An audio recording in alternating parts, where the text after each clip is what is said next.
Hello बच्चों। आज हम एस्पेक्ट ऑफ द नोवेल पढ़ेंगे ईएम फॉस्टर की। ठीक है। यूनिट फर्स्ट है हमारा एस्पेक्ट्स ऑफ द नोवेल। ठीक। तो हम सीधा किस में आते हैं, इंट्रोडक्शन में। इंट्रोडक्शन का मतलब होता है परिचय। ठीक। तो EM foster influential work aspects of the novel published in 1927 is an early but significant to analyze the genre of the novel। EM foster की प्रभावशाली कृति एस्पेक्ट्स ऑफ द नॉवल जो 1927 में प्रकाशित हुई थी। ठीक है। उपन्यास की शैली का विश्लेषण करने के लिए यह एक शुरुआती लेकिन महत्वपूर्ण प्रयास है। ठीक है। It is the canonical text for understanding, यहाँ पे है, it is a canonical text for understanding the methodology of a reading a novel critically. यह उपन्यास आलोचनात्मक रूप से पढ़ने और उसको समझने के लिए प्रमाणित पाठ है। In this unit an attempt has been made to familiarize you with the genre of the novel and its various aspects। इस इकाई में आपको उपन्यास की शैली और उसके विभिन्न पहलुओं से परिचित कराने का प्रयास किया गया है। Foster provides Foster provides insightful interjection to reading a novel, as he does not merely deal with the historical development. Historical development. Foster उपन्यास पढ़ने के लिए अंतर्दृष्टिपूर्ण से हस्तक्षेप प्रदान करते हैं, क्योंकि वे केवल उपन्यास की ऐतिहासिक विकास से ही नहीं निपटते। वे उपन्यास के इतिहास से ही नहीं निपटते, बल्कि बल्कि बल्कि क्या करते हैं, बताइए। यहाँ बल्कि बताते हैं, एक मिनट। बल्कि बल्कि उपन्यास को आलोचनात्मक और व्यापक रूप से पढ़ने के सामान्य पैटर्न पर ध्यान केंद्रित करता है।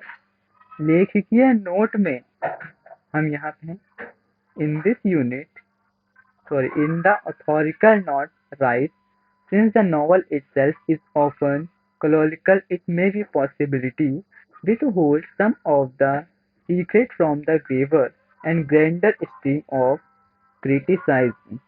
criticism। लेखकीय नोट में वे लिखते हैं, क्या लिखते हैं, क्योंकि उपन्यास स्वयं अक्सर बोलचाल की भाषा में होता है, इसीलिए यह संभवतः आलोचनात्मक, गंभीर और भव्य धाराओं से कुछ रहस्यों में छिपा होता है। ठीक है। रहस्यों में क्या होता है, छिपा होता है। And and may be reveal them back water and shallow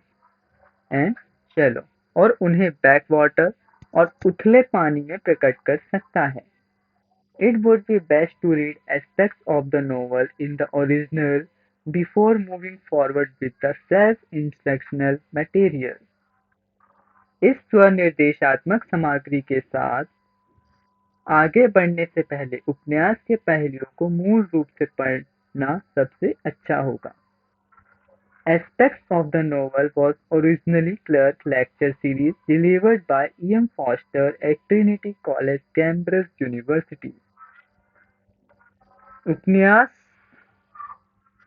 के पहलू मूल रूप से ईएम फॉस्टर द्वारा ट्रिनिटी कॉलेज, कैम्ब्रिज विश्वविद्यालय में दिए गए क्लर्क व्याख्यान श्रृंखला थी। Therefore, the work is very lucid and conversational in tone and tenure and can easily be understood। इसीलिए यह कार्य स्वर और स्वर में बहुत स्पष्ट संवादात्मक है और इसे आसानी से समझा जा सकता है अब पढ़ेंगे the author and his work. ठीक है। ऑथर और उनके काम के बारे में पढ़ेंगे कि लेखक और उनकी कृतियां क्या हैं। EM foster is regarded as one of the finest 20th century criticizers।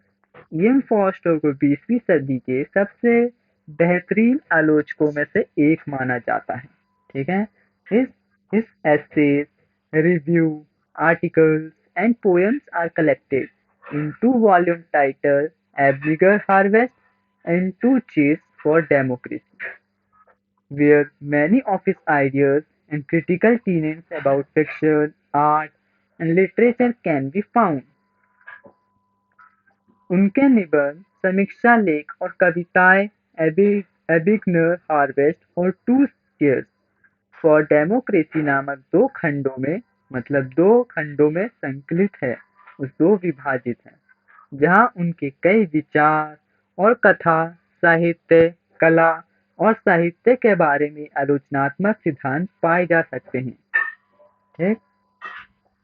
He is also celebrated novelist whose novels are popular even now and read across the world.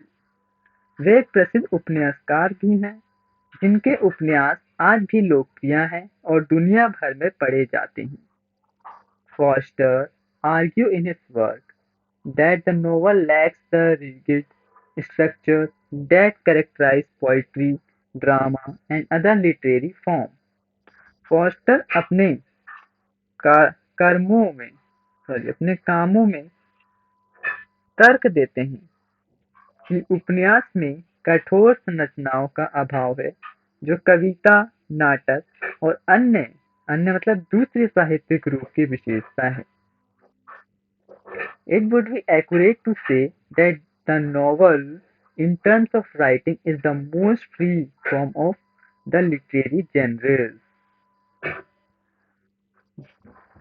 यह कहना सही होगा कि लेखन के संदर्भ में उपन्यास साहित्यिक विधाओं का सबसे स्वतंत्र रूप है। Novels are unique in that the author has more leeway and opportunity to express himself through his characters. उपन्यास इस मायने में अद्वितीय है कि लेखक के पास अपने पात्रों के माध्यम से खुद को व्यक्त करने के लिए अधिक छूट और अवसर होता है। The novelist can paint a picture of his or her protagonist outer self by depicting them in a way that addresses their personal and lives. उपन्यासकार अपने नायक के बाहरी व्यक्तित्व की एक तस्वीर उन्हें इस तरह से चित्रित करके बना सकता है, जो उनके व्यक्तिगत और जीवन को संबोधित करता हो। ठीक है? समझ आ रहा है तो लाइक, कमेंट एंड शेयर जरूर करिएगा। तो चलिए आगे शुरू करते हैं। आगे क्या कहा है? Additionally, the novelist can conduct in-depth mental exploration of himself. इसके अतिरिक्त उपन्यासकार खुद के बारे में गहन मानसिक अन्वेषण कर सकता है। उपन्यासकार के पास लेखन विधियां उपन्यास के पास क्या है? The novelist also has access to a wide range of writing methods from which he can select and even mix and match to produce a finished product that can enjoy for its own sake. उपन्यासकार के पास लेखक विधियां की एक विस्तृत श्रृंखला तक पहुंच भी होती है, जिसमें से वह चुन सकता है और यहाँ तक कि मिश्रण और मिलान करके एक तैयार उत्पाद तैयार कर सकता है, जिसका आनंद अपने आप में लिया जा सकता है। In a similar vein, he explores a wide variety of topics which allow him or her to accurately portray the period while providing background details about the culture, customs of the period in an unfuturistic manner. तो इसी तरह वह कई तरह के विषयों की खोज करता है जो उसे उस अवधि को सटीक रूप से चित्रित करने की अनुमति देता है, जबकि उस समय की संस्कृति और रीति रिवाजों के बारे में पृष्ठभूमि विवरण प्रदान करता है। Significant work by E M Forster. E M Forster की महत्वपूर्ण कृतियां हैं। उन्होंने क्या क्या लिखा है, क्या क्या कौन कौन सी चीजें लिखी है, देखते हैं। पहला है हमारा नॉवल। नॉवेल्स जो आप पढ़ रहे हैं ई एम फॉस्टर की, ये नॉवल ही है। ये देखिए यहाँ होगा, ठीक है। नॉवल है और लिटरेसी है ये। लिटरेसी नॉवेल्स, नॉवेल्स में हमारा पहला where angels fear to tread जो 1905 में लिखा गया है। द लॉन्गेस्ट जर्नी 1907 में। अ room with a view Howards and 1910 में लिखा गया है। अ पैसेज टू इंडिया 1924 में। ऐसी बहुत सारी चीजें लिखी गई है, आप देख लीजिएगा, ठीक है। एस्पेक्ट्स ऑफ द नॉवल, आप इंट्रोडक्शन पढ़ेंगे, ठीक है। क्या पढ़ेंगे? इंट्रोडक्शन। उससे पहले हमने क्या पढ़ा था, दिखा दें आपको। इंट्रोडक्शन एम फॉस्टर के बारे में पढ़ा था, लेकिन अब कहानी पढ़ेंगे थोड़ी। उनके काम पढ़े थे अभी तक, उनके बारे में पढ़ा था। अब उनकी समरी पढ़ेंगे, ठीक है। तो परिचयात्मक, introductory aspect of the novel, उपन्यास के पहलू का सारांश। Ian foster aspect of the novel is one of the earliest effort. यहाँ भी थोड़ी उनका पढ़ लें, फिर आगे उन्होंने आगे क्या स्टोरी बताई है ये देखेंगे। Ian foster Ian foster aspects of the novel is one of the earliest efforts in studying the genre of the novel. Ian foster की उपन्यास के पहलू उपन्यास की शैली का अध्ययन करने की शुरुआती प्रयासों में से एक है। This book is a published version of a series of clerk lectures delivered by Foster at Trinity College of Cambridge University in England. यह पुस्तक इंग्लैंड में कैम्ब्रिज विश्वविद्यालय के ट्रिनिटी कॉलेज में फॉस्टर द्वारा दिए गए क्लर्क व्याख्यान की एक श्रृंखला को प्रकाशित संस्करण है। Foster opinion can be delightful and provide aesthetic pleasure to the reader when combined with good content and style. Foster का मानना था कि एक उपन्यास अच्छी सामग्री और शैली के साथ मिलकर पाठकों को आनंदमय और सौंदर्यपूर्ण आनंद प्रदान कर सकता है। To enumerate this, Foster uses examples from many classic English novels. इसे गिनाने के लिए फॉस्टर कई क्लासिक अंग्रेजी उपन्यासों के उदाहरण देते हैं। In this introductory of aspects of the novel, Foster defines novel as a fiction in prose of a certain extent. Right at the start, Foster expressed certain reservations regarding the mandated scope of Clerk Lecture series, which is on some periods of English literature.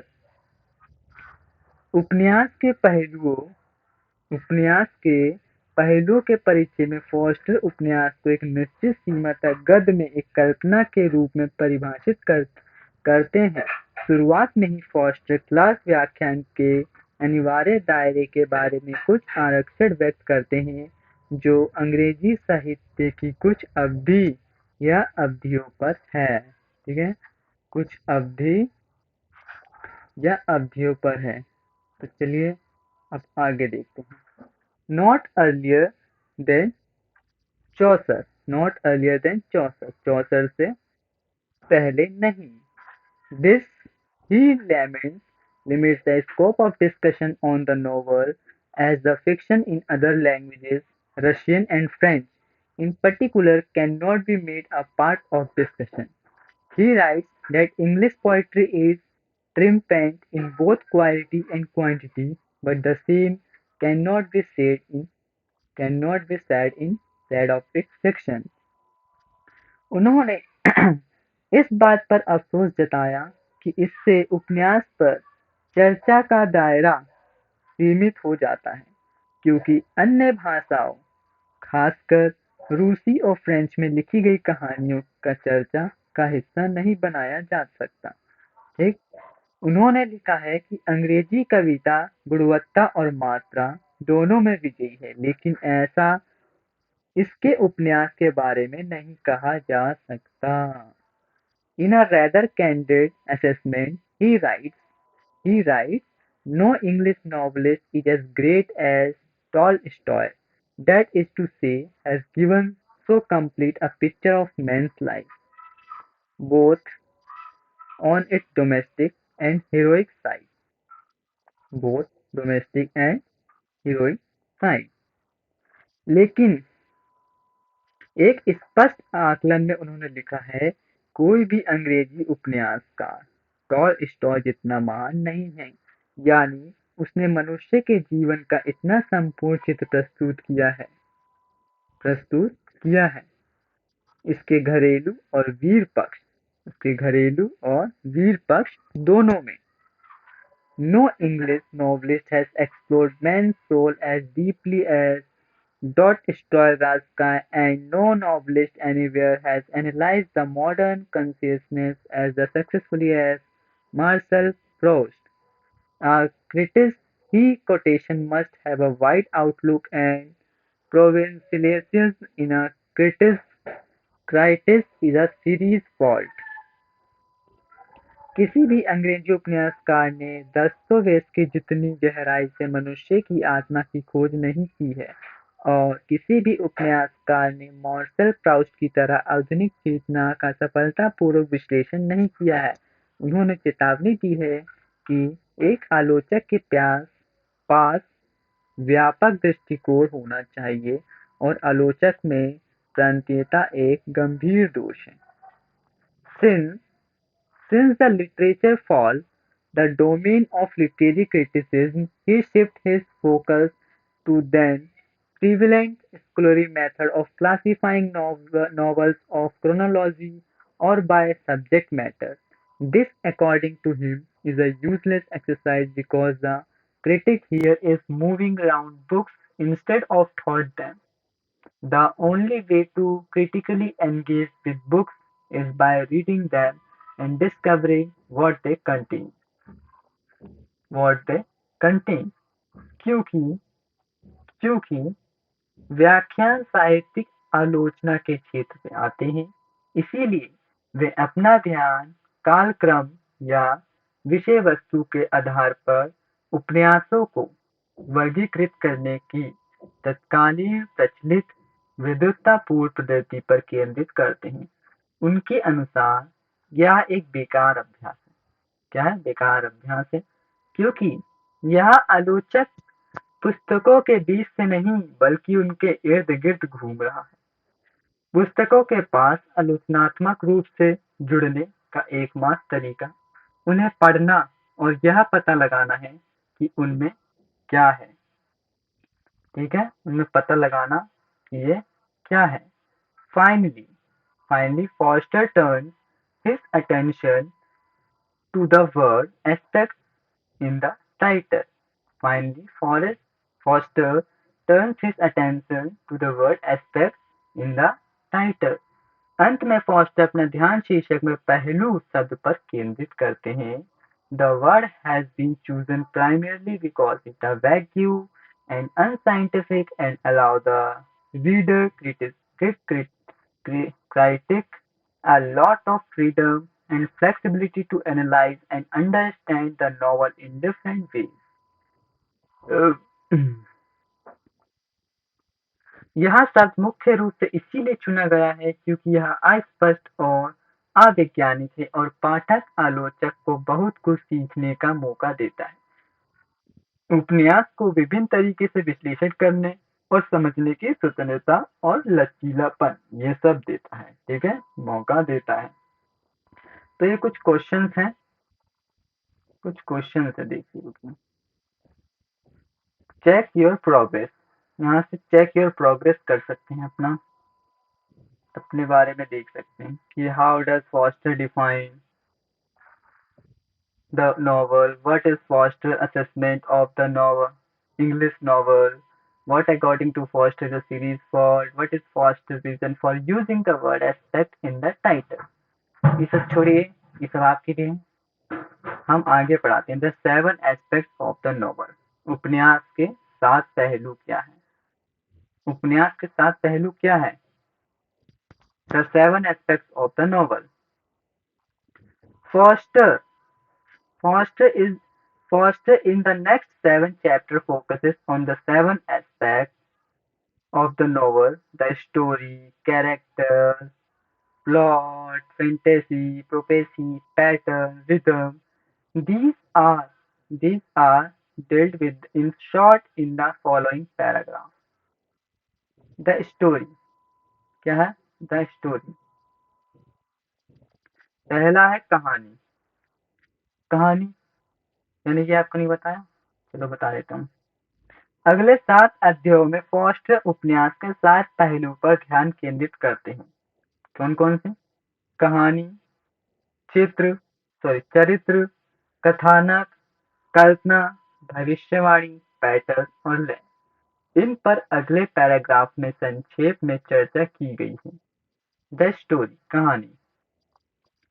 Foster states that at its core, a novel tells a story by sequencing events in a way that keeps the reader curious as to what's happened next. What's happened next?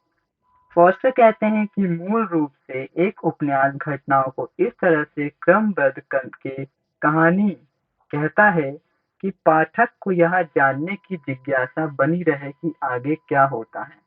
अब आगे क्या होने वाला है, ये तो सभी को रहता है जिज्ञासा।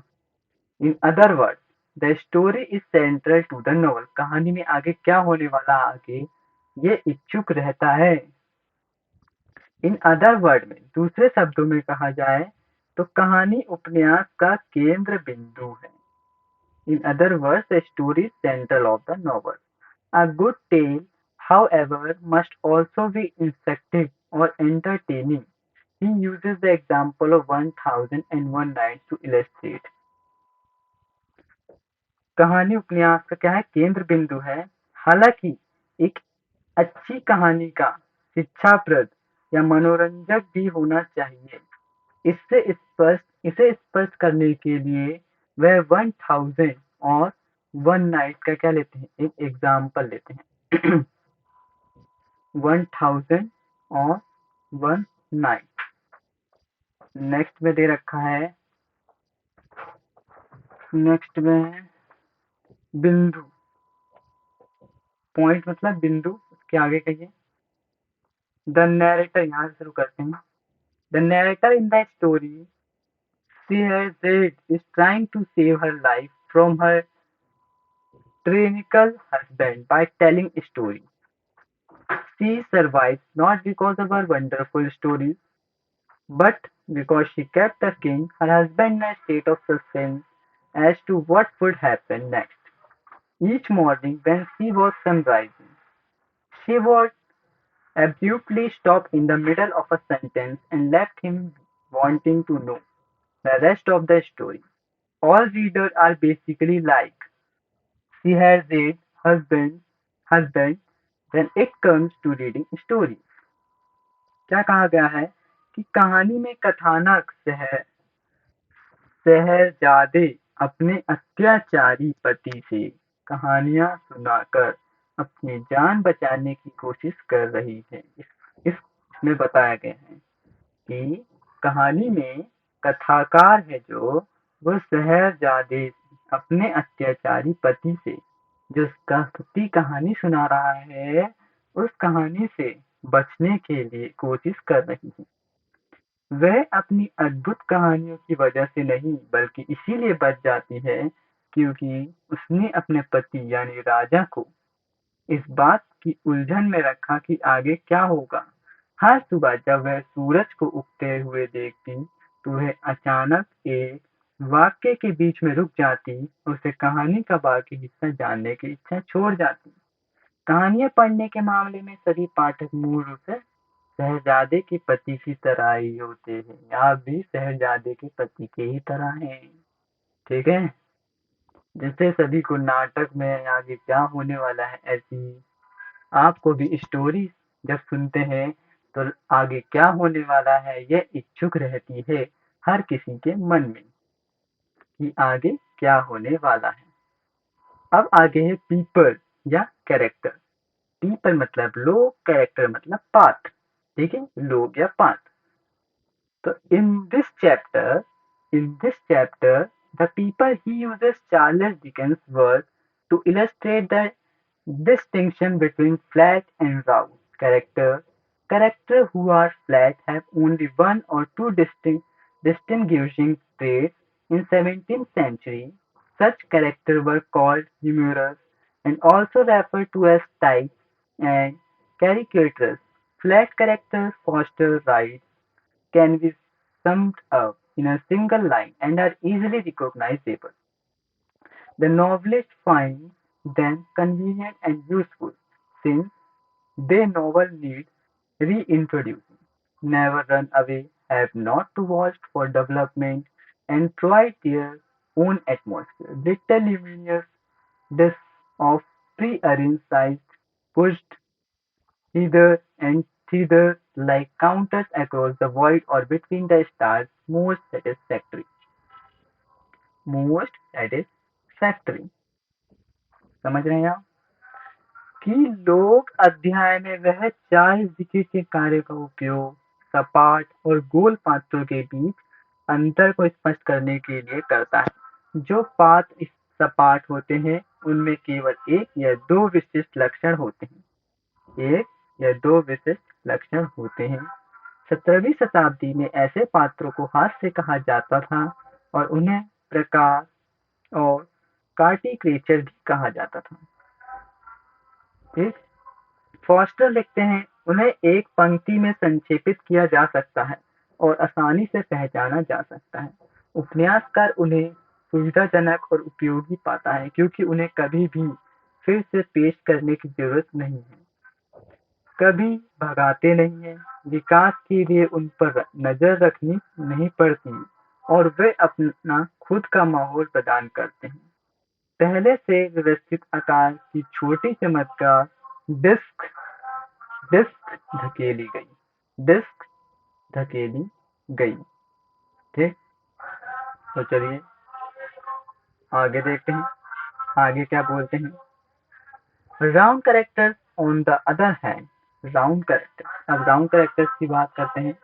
ये हमारा round characters on the other hand have many facts. दूसरी ओर गोलाकार पात्रों के कई पहलू हैं। क्या पहलू है, पढ़ लेते हैं। However, a story cannot flag whom we recognize the moment they re-enter and yet achieve effects that are not mechanical and a vision of humanity that is not shallow. However, Jane Austen's stories center on round characters. There is no problem picturing these characters living out their lives by the time she wraps up her novels, even though she typically does so before they have had a chance. Foster argued that fictional characters must resemble real people to be believable. They may seem more natural to the reader than the people they know. To do this, a writer must expose the inner working of the protagonist's mind.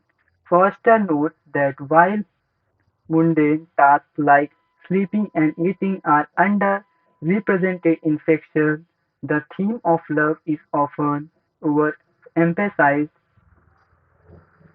तो पढ़ते हैं कि दूसरी ओर जो गोलाकार पात्रों के कई पहलू क्या है, हालांकि इनमें से किसी के बिना कहानी अस्तित्व में नहीं रह सकती। फॉस्टर का दावा है कि डिकेंस के लगभग हर पात्र सपाट है, जिन्हें हम उसी क्षण पहचान लेते हैं जब वे फिर से प्रवेश करते हैं, और फिर भी वे ऐसे प्रभाव प्राप्त करते हैं जो यांत्रिक नहीं है और मानवता की एक ऐसी दृष्टि है जो उथली नहीं है। हालांकि जैन ऑस्टिन की कहानियां गोल पात्रों पर केंद्रित है, जब तक वह अपने उपन्यास समाप्त करती हैं तब तक इन पात्रों को अपना जीवन जीते हुए चित्रित करने में कोई समस्या नहीं है, हालांकि वह आमतौर पर उन्हें मौका मिलने से पहले ऐसा करती है। फॉस्टर का तर्क है कि काल्पनिक पात्रों को विश्वसनीयता होने के लिए वास्तविक लोगों जैसा होना चाहिए। वे पाठक को उन लोगों की तुलना में अधिक स्वाभाविक लग सकते हैं जिन्हें वे जानते हैं। ऐसा करने के लिए एक लेखक को नायक के दिमाग की आंतरिक कार्य प्रणाली को उजागर करना चाहिए। फॉस्टर ने नोट किया कि जबकि सोने और खाने जैसे सांसारिक कार्यों को कथा साहित्य में कम दर्शाया जाता है, प्रेम के विषय पर अक्सर अधिक जोर दिया जाता है। ठीक। नेक्स्ट क्या है? प्लॉट। प्लॉट पढ़ेंगे। प्लॉट क्या है? प्लॉट प्लॉट है according to foster.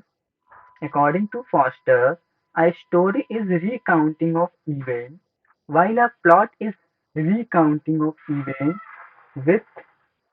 with an emphasis on cause and effect. कथानक प्लॉट होता है कथानक। फॉस्टर के अनुसार कहानी घटनाओं का पुनर्कथन है, जबकि कथानक घटनाओं का पुनर्कथन है। फॉस्टर के अनुसार कहानी जो कहानी है वो घटनाओं का पुनर्कथन है, जबकि जबकि जो कथानक है, कथानक क्या प्लॉट जो है वो घटनाओं का पुनर्कथन है, जिसके कारण और प्रभाव पर जोर दिया जाता है। ठीक है। जिसमें जिसमें कारण और प्रभाव पर जोर दिया जाता है। बुद्धिमान पाठक जो विवरणों पर नजर रख सकते हैं और तर्क के कई पहलुओं को अनुसरण कर सकते हैं, कथानक के लिए जरूरी है। इस वजह से लेखक कहानी में बात तक मुख्य विवरणों को अस्पष्ट छोड़कर सस्पेंस बना सकता है। कथानक में घटनाओं और पात्रों के बीच संतुलन बनाना चाहिए। यदि पात्र कहानी पर अपने व्यक्तित्व का प्रयोग नहीं करते तो वे भाग्य द्वारा बह जाएंगे। ठीक है। तो ये प्लॉट है। ठीक। कि बताया है कि intelligent reader who can capture details and follow multiple standard reasoning, a plot must strike a balancing between events and characters. If a character do not extract their personalized on the story, they will swept away by fate. ठीक। यदि पात्र कहानी पर अपने व्यक्तित्व का प्रयोग नहीं करते तो वे भाग्य द्वारा बहे जाएंगे। For more information, difference between story and plot. Story कहानी कहानी और कथानक के बीच में क्या अंतर है, हम आपको यहाँ लिखा है कि अधिक जानकारी देंगे। यदि आपको अधिक जानकारी चाहिए तो इस बक्से को पढ़िए। तो हम पढ़ते हैं। The Russian formalist distinguish between a plot is an artful disposition of the incident. A story is a raw material which is artful disposed to make it a plot. Respectively, the story is the poet or writer's raw material, the actual event that inspired the work, while the plot is the creative ordering of those events into a narrative structure that best serves the story. रूसी रूपवादी क्रमश। रूसी the Russian फॉर्मेलिस्ट distinguish between. रूसी रूपवादी क्रमश कथानक घटनाओं का एक विलात्मक विन्यास है और कहानी एक कच्चा माल है जिसे कलात्मक रूप से कथानक बनाने के लिए तैयार किया जाता है के बीच अंतर करते हैं। कहानी कवि या लेखक का कच्चा माल है जो वास्तविक घटनाएं हैं जो काम को प्रेरित करती है, जबकि कथानक उन घटनाओं को एक कथात्मक संरचना में रचनात्मक क्रम में रखना है जो कहानी को सबसे अच्छी तरह से प्रस्तुत करता है। आगे है fantasy and prophecy. Fantasy and prophecy. Fantasy and prophecy का मतलब होता है कल्पना और भविष्यवाणी। फैंटेसी का मतलब होता है कल्पना, प्रोपेसी का मतलब होता है भविष्यवाणी। To achieve a magical effect, Foster says authors often employ fantasy elements. However, not all fantastical works involve magic. जादुई प्रभाव प्राप्त करने के लिए लेखक अक्सर काल्पनिक तत्वों का उपयोग करते हैं। हालांकि सभी काल्पनिक कार्यों में जादू शामिल नहीं होता है। It is also possible to discover it in the extraordinary nature of commonplace objects and people. Additionally, he touches on parody and adaptation, which allow multiple authors' interpretation of the same story. Foster claims that the characters in Prophecy are more than just characters because they embody the book's universal themes and the author's voice from long ago. To illustrate this point, he criticized Dostoevsky, in whose work the character always stand for something larger than themselves. The meaning of prophecy are less precise but more universally applicable than the meaning of symbolism. तो मैं आपको दोबारा शुरू से बता देता हूँ कि क्या लिखा है इसमें। हम पढ़ रहे हैं फंटेसी एंड प्रोपेसी, इसका मतलब होता है कल्पना और भविष्यवाणी। फॉस्टर कहते हैं, जादुई प्रभाव प्राप्त करने के लिए लेखक अक्सर काल्पनिक तत्वों का प्रयोग करते हैं। हालांकि सभी काल्पनिक कार्यों में जादू शामिल नहीं होता। इसे सामान्य वस्तुओं और लोगों की अवधारणा प्रकृति में भी खोजना संभव है, जिसके अतिरिक्त वह पैरोडी और अनुकूलन को छूता है, जो एक ही कहानी की कई लेखकों की व्याख्याओं की अनुमति देता है। फॉस्टर का दावा है कि भविष्यवाणी में पात्र केवल पात्र नहीं हैं, क्योंकि वे पुस्तक के सार्वभौमिक विषयों और बहुत पहले से लेखक की आवाज को मूर्त रूप देते हैं। इस बिंदु इस बिंदु को स्पष्ट करने के लिए यह दोस्तोयेव्स्की को हवाला देते हैं, जिनके कार्यों में पात्र हमेशा खुद से बड़ी किसी चीज का प्रतिनिधित्व करते हैं। मोन हेसी के अर्थ कम सटीक लेकिन अधिक सार्वभौमिक हैं। Next, pattern and rhythm. Next is pattern and rhythm. Pattern and rhythm का मतलब होता है पैटर्न का मतलब पैटर्न, रिदम का मतलब होता है लय। पैटर्न को हिंदी में भी पैटर्न ही कहा जाता है और रिदम को लय। The pattern resembles the outline of a book. Pattern एक किताब की रूपरेखा जैसा दिखता है। The shape can be circle where a character ends up back where they started, or an hourglass where one character rises and another falls in the social status meet. यह एक वृत्त जहाँ एक पात्र वापस वहीं पहुंच जाता है जहाँ से उसने शुरू किया था, या एक घंटाघर जहाँ एक पात्र का सामाजिक स्थिति में उत्थान और दूसरे का पतन मिलते हैं। Thanks to the pattern, the book can be understood in the entirety. However, Foster quotation that the pattern must develop naturally. The narrative authentically and depth suffer when the story characters are compelled to follow a formula. The story rhythm is represented by motifs that recurs with slight modification. Pattern की बदौलत पुस्तक को उसकी संपूर्णता में समझा जा सकता है। हालांकि फॉस्टर चेतावनी देते हैं कि पैटर्न स्वाभाविक रूप से विकसित होना चाहिए। जब कहानी के पात्रों को एक सूत्र का पालन करने के लिए मजबूर किया जाता है, तो कथा के प्रामाणिकता और गहराई प्रभावित होती है। कहानी के लय को एक रूपांकन द्वारा दर्शाया गया है, जो थोड़े बहुत संशोधनों के साथ दोहराया जाता है। Check your progress. अपना प्रोग्रेस चेक करिए, तुम्हारे लिए हमारे लिए नहीं है। आगे aspects of the novel, critical appreciation. उपन्यास के पहलू, एक आलोचनात्मक मूल्यांकन। According to Foster, the basis of a novel is a story, and a story's narrative of events arranged in time sequence. Arranged in time sequence, the event should be presented to make sense. Sense of the foster के अनुसार उपन्यास का आधार कहानी है और कहानी समय क्रम में व्यवस्थित घटनाओं का आख्यान है। घटनाओं को इस तरह प्रस्तुत किया जाना चाहिए कि उनका अर्थ समझ में आए उनका अर्थ समझ में आए। ठीक है, आगे क्या बोला है?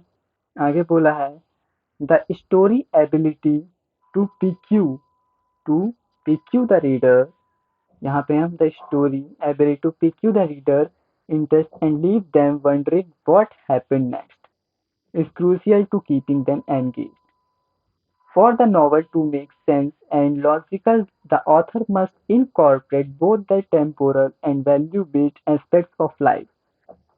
While reading the story silently is fine, Foster claims that it will be more enjoyable when reading aloud.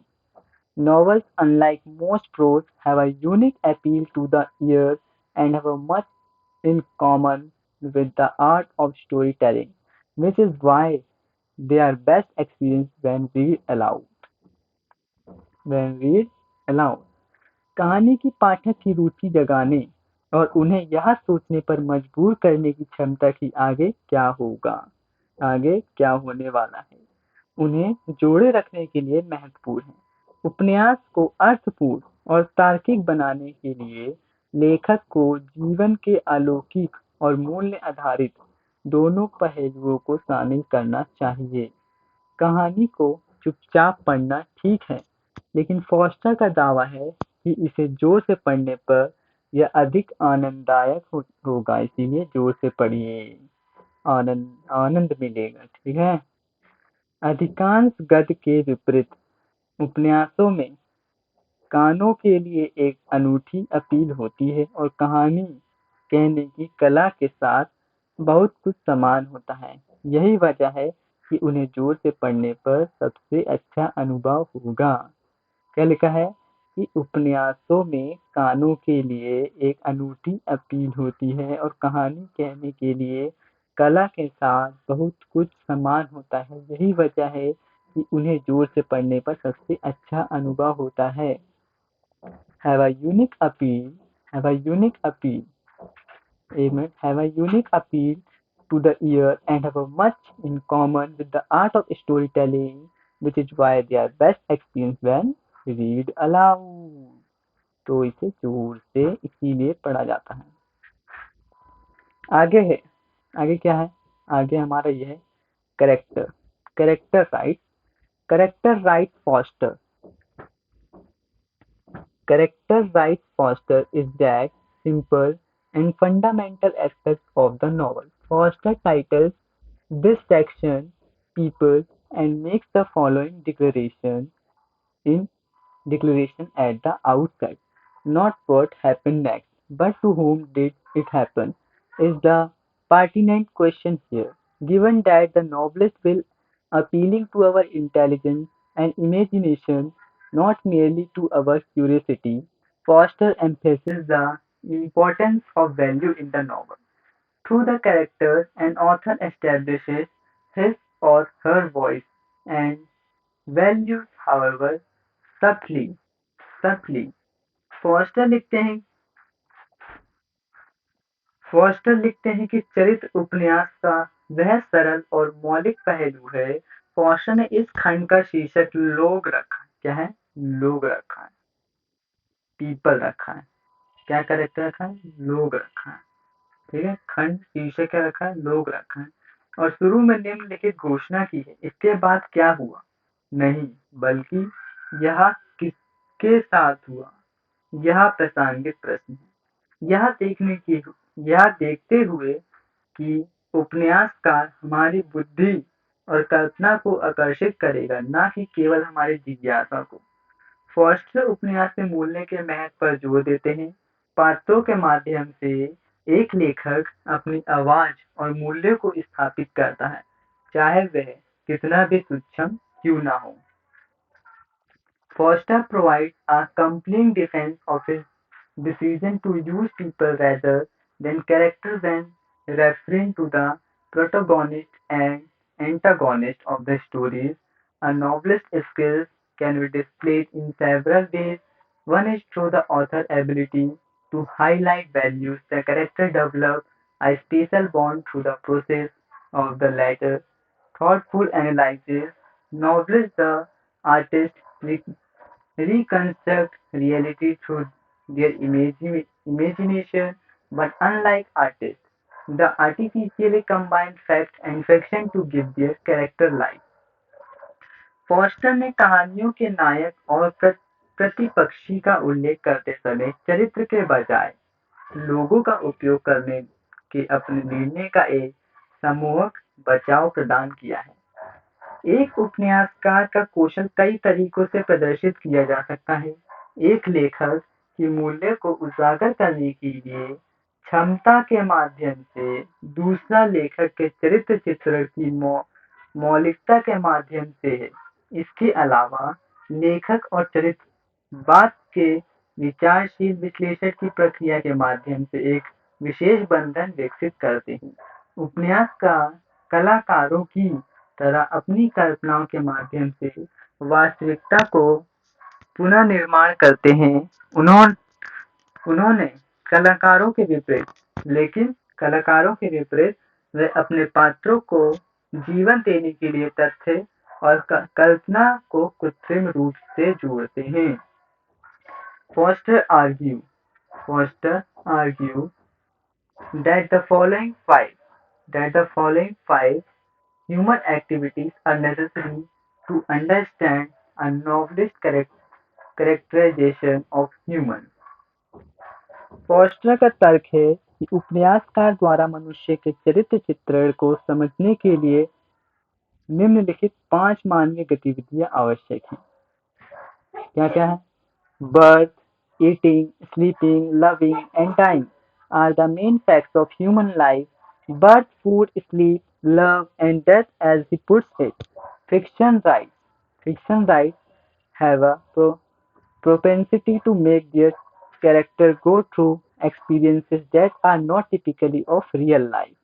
The fact that their sheer names back how real world events and action can be reflected in fiction. The issue is handled expertly by Foster, who draws attention to the disjunction disjunction between the natural world and the novel canvas. Love and other emotion, not birth, death, eating, or sleeping, should be emphasized in fiction work. Most people can feel more deeply for the character in a book than they can in real life. A novelist, however, as the creator of these characters, has full authority over how they act and interact in the novel. Uh, as a result, coming up with a new character is a difficult task. If the author has too much freedom, the character may seem unrealistic, but they will cease to be alive if he puts too many restrictions on them. जन्म, भोजन, नींद, प्रेम और मृत्यु, जैसा कि वे कहते हैं, जन्म, भोजन, नींद, प्रेम और मृत्यु मानव जीवन के मुख्य तत्व। जन्म, भोजन, नींद, प्रेम और मृत्यु, जैसा कि वे कहते हैं, कथा लेखकों में अपने पात्रों को ऐसे अनुभव से गुजरने की प्रवृत्तियां होती है जो वास्तविक जीवन के विशिष्ट विशिष्ट नहीं होते। यह तथ्य यह तथ्य है कि वे नाम साझा करते हैं, यह बताता है कि वास्तविक दुनिया की घटनाओं और क्रियाओं को कथा में कैसे दर्शाया जा सकता है। फॉस्टर ने इस मुद्दे को कुशलता से संभाला है, जो प्राकृतिक दुनिया और उपन्यास के कैनवास के बीच के अंतर की ओर ध्यान आकर्षित करते हैं। काल्पनिक कार्यों में जन्म, मृत्यु, भोजन या नींद पर नहीं, बल्कि प्रेम और अन्य भावनाओं पर जोर दिया जाना चाहिए। अधिकांश लोग किसी पुस्तक के पात्रों के लिए वास्तविक जीवन की तुलना में अधिक गहराई से महसूस कर सकते हैं। हालांकि इन पात्रों के निर्माता के रूप में एक उपन्यासकार के पास उपन्यास में उनके अभिनय और बातचीत पर पूरा अधिकार होता है। नतीजतन नए पात्रों के साथ आना एक कठिन काम है। यदि लेखक के पास बहुत अधिक स्वतंत्रता है, जो पात्र अवास्तविक लग सकते हैं, लेकिन अगर वह उन पर बहुत ज़्यादा प्रतिबंध लगा देगा तो वह जिंदा नहीं रह पाएगा। तो आज हमने बहुत सारा पढ़ लिया है। यहाँ से कल अब नहीं पढ़ेंगे, अब अगली वीडियो में पढ़ेंगे। जब तक के लिए बाय बाय।